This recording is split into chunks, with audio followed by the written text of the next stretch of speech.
You are listening to the Horse Radio Network, part of the Equine Network family.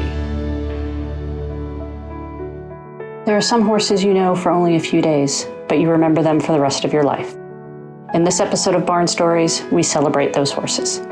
Welcome to the Barn Stories podcast. I'm Lori Prinz, editor of Equus Magazine. And I'm managing editor Christine Barakat. This podcast features our favorite essays and articles published in Equus over the past 40 years. Although Equus is known for articles on horse care and veterinary research, our editorial mission has always been guided by the bond that exists between horses and people. And each issue has featured a real-life story that celebrates how horses enrich our lives and touch our hearts.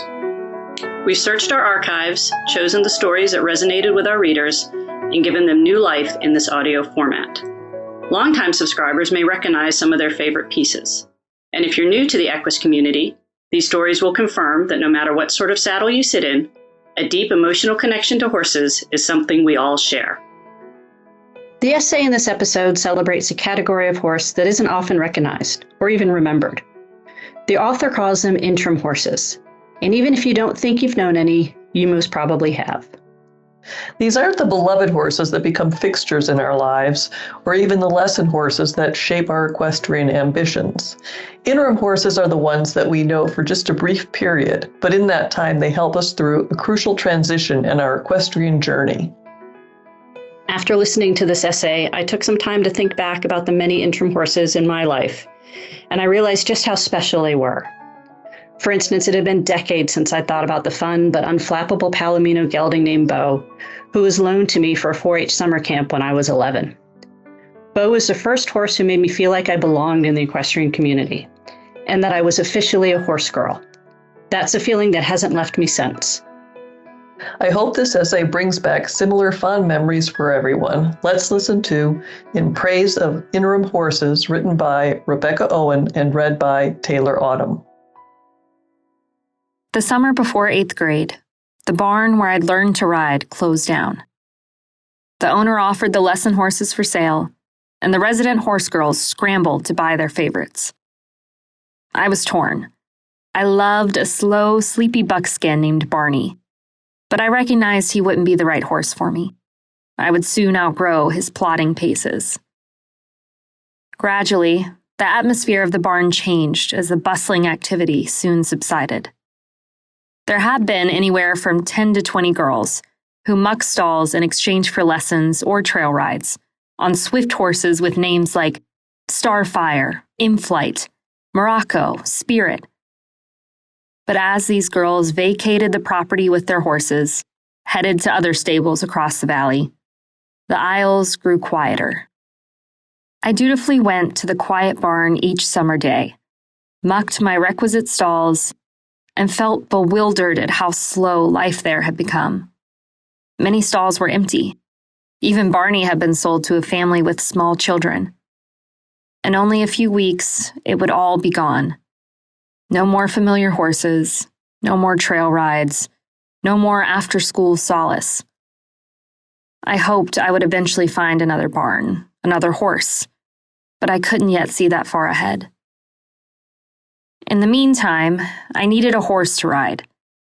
Someone recommended that I try Patches, a tall pink gelding, beloved by many of the older girls, but as of yet, unclaimed. I had never ridden him before. I preferred Barney in his low gears.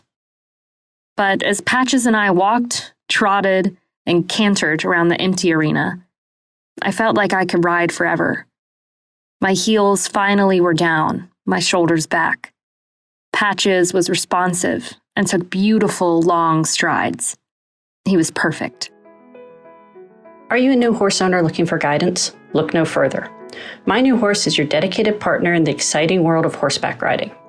We offer essential care tips, budgeting tricks, and a supportive community just for beginners like you. Join us in fostering a welcome community for all horse enthusiasts.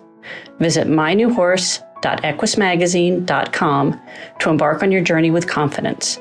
My New Horse, your trusted companion in horse ownership. On a trail ride, Patches handled each rocky switchback with grace. He cantered through meadows, and for once, I didn't feel like I was going to bounce off.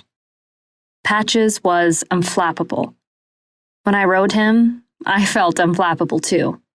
It was amazing.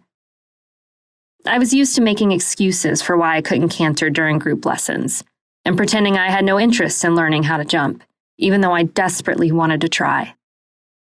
I told everyone, including myself, that I was content slowly jogging around the arena.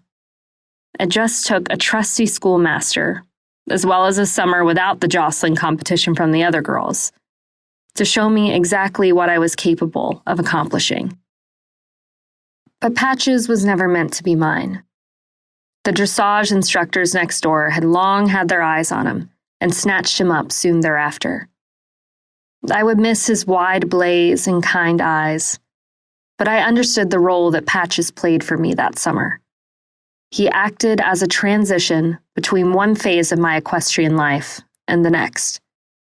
He gave me the confidence to ride on my own, handling a horse I'd assumed was above my abilities.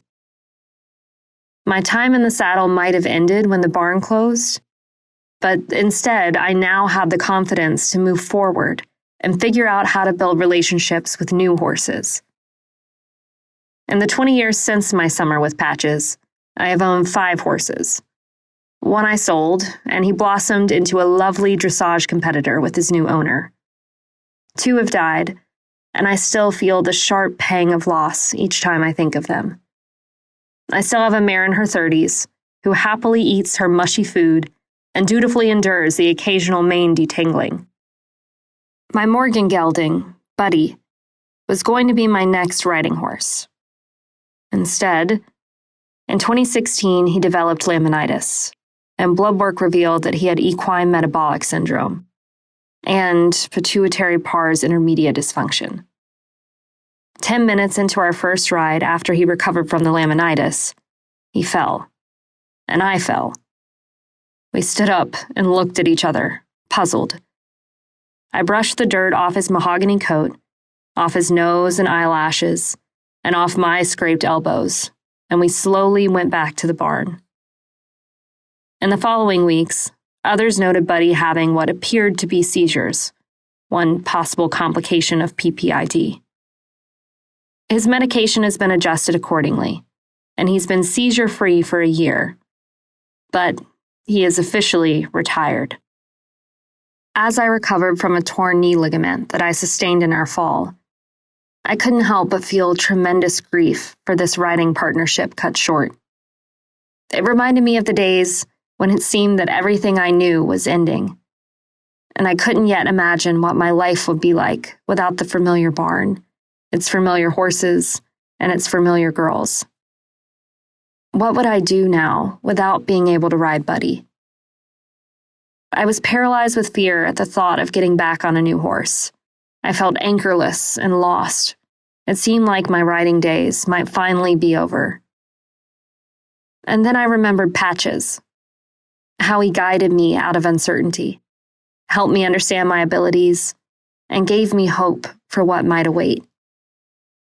I started to believe that another Patches would materialize when I was ready for him. A horse who would help me make the transition out of one fragile moment in time and to see an exciting future ahead. Finally, I dusted off my saddle and hoisted it onto another spotted gelding. Turk, an amenable draft horse, has been putting up with my slow walks around the arena for the past several months. As I try to absorb each reverberation of Turk's feathered footfalls, I have been willing myself to relax, to trust that any time spent on the back of a horse is cause for celebration. Even though the ground looks really far away, I still feel shaky as I slip my toes into the stirrups and feel the smooth leather reins cross the center of my palms. I'm riding again. Like Patches once did, Turk, too, will soon leave me for a new home. He is not meant to be mine, but I will always remember him as the horse who helped me regain my confidence and get through this murky period of my life. Someday, I'll find a horse of my own to ride again. We spend so much time thanking our heart horses. the one we call our horse of a lifetime. But it's important to appreciate our interim equine companions too. After all, where would we be without them? Thanks for listening to Barn Stories. We hope you enjoyed this episode. If you have a favorite article or essay from the Equus archives that you'd like us to feature in a future podcast, let us know. You can reach us at equusbarnstories, all one word, @gmail.com. Did you enjoy this episode of Barn Stories? Head over to iTunes to subscribe, rate, and leave us a review. Thanks for listening. The Barn Stories podcast is a production of the Equine Podcast Network, an entity of the Equine Network.